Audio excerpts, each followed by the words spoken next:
Today we're going to demonstrate that there are certain golf clubs that just shouldn't be in a senior's golf bag.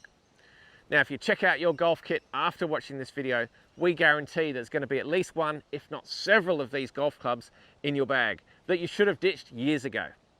Now we're not just talking about senior golfers, we're talking about lady golfers and junior golfers. Anyone that doesn't swing to tour speed is going to benefit from having this knowledge and working out which clubs are going to suit you and make this game easier. G'day golfers, I'm Glen Haynes. Welcome to Aussie Golf Pros, where we help you be the best golfer you can be.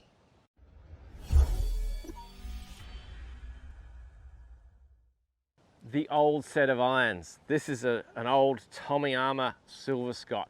It might be 25, 30 years old. Anything that's around 20 years old or older, it just shouldn't be in your golf bag. It's a solid hunk of metal. Yes, it's cavity backed and game improvement, but it's just so old. The shaft is rubbish. You're not going to generate as much club head speed with this. And the ball speed off the club face, the feel, everything's just wrong.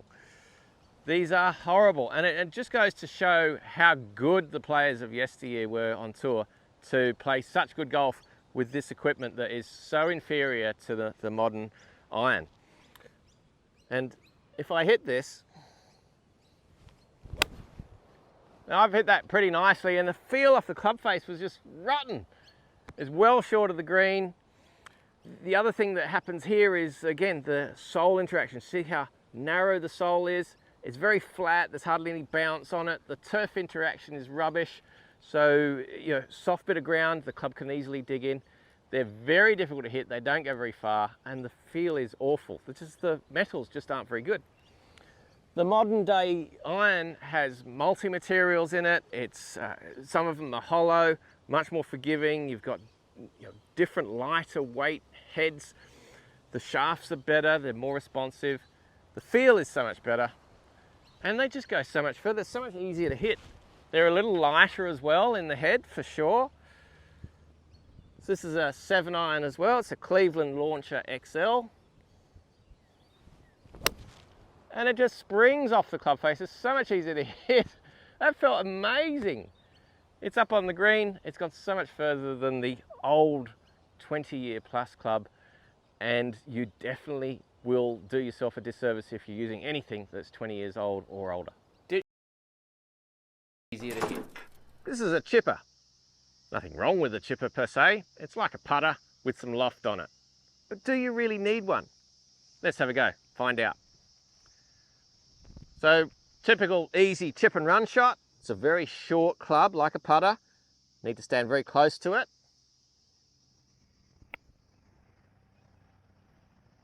Well, this turned out all right. Didn't go very high, doesn't have a great deal of loft. In fact, it's about the same loft as your 9-iron. It's just a lot shorter and the lie angle's a little bit more upright. But you can play exactly the same shot with your 9-iron. Just hold down the grip. So it's just a putting action. Get very close to the ball like we did with that club. And let's play the same shot. Same loft, same amount of run out. And it performs just as well, if not better. So yes, you can own a chipper, but there's not a lot of versatility because it's just one club with a certain amount of loft. And as you can see, it doesn't go very high. It's a chip and run club, which is what your 8 and 9-iron and your 7-iron are. They're chip and run clubs. So ditch the chipper, you don't need it. Learn how to chip with an 8 and 9-iron. If you're a high ball hitter, then you're hitting it too high for one of 3 reasons. 1, you might be hitting it too high on the face, so you're mini skying it. 2, the club face might be open, so you're hitting this cut shot and that's adding loft. Or 3, you're adding dynamic loft this way and not releasing it properly. Any of those 3 things are going to cost you distance. And the answer isn't to go out and get a 9 or 8 degree driver. That's the worst thing you can do. You're not going to be very consistent. You're going to really lose a lot of accuracy as well as distance. Your dispersion is going to be rubbish. Now I normally swing at over 100 miles an hour, but for the purpose of this exercise, I'm going to slow this down a little bit. And let's see what a 9.5 degree driver does.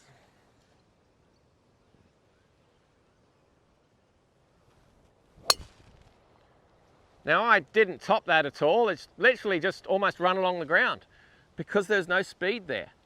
Now, when you don't have a lot of speed, you need more loft. You need 10.5, 11.5, 12 degrees of loft in order to get that ball up in the air and get your maximum distance, get your optimum launch angle. Now let's go with a 10.5 degrees. It doesn't sound like much, but when you look at a Cleveland driver, you're actually seeing a lot more face as well. These manufacturers, they measure their lofts differently. Now let's swing it at the same sort of speed and see what happens. Oh, look at that. Launch. I didn't even hit it that well, but it's got up in the air, it's gone further. That's your optimum launch to get up at that 13, 14 degrees.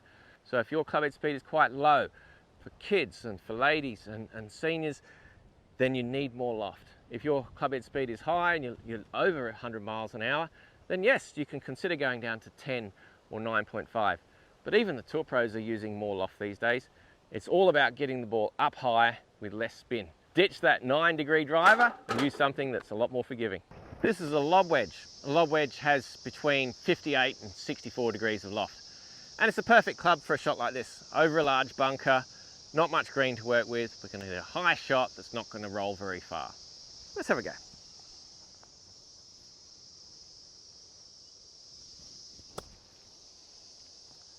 Oh dear. Now if you're struggling with your lob wedge, then it's probably not the loft that's the problem, it's the sole of the club. So if we have a look here, we can see that the sole is very narrow and there's not a lot of bounce. There's all sharp edges and a very flat bottom. This is an old style club, and if you don't have a lot of bounce, so if you've got 4 degrees or 6 degrees or even 8 degrees of bounce, then this isn't forgiving enough.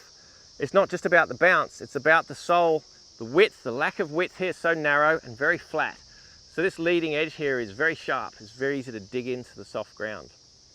So ditch your low bounce lob wedge, and here's something with a bit more forgiveness.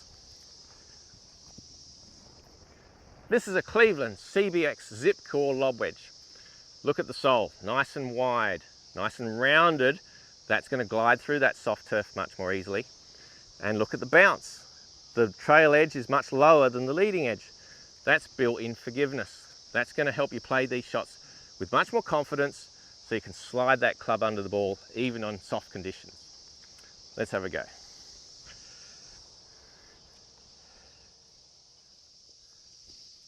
So even with the soft sandy soil that I have here, this trail edge is going to glide through and underneath that shot.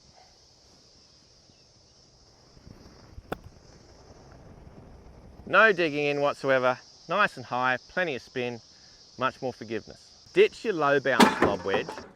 Thank you so much for watching part 1 of our equipment guide for senior golfers.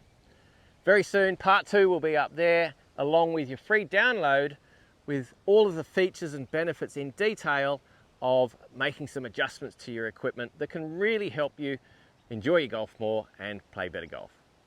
Are you the best golfer you can be?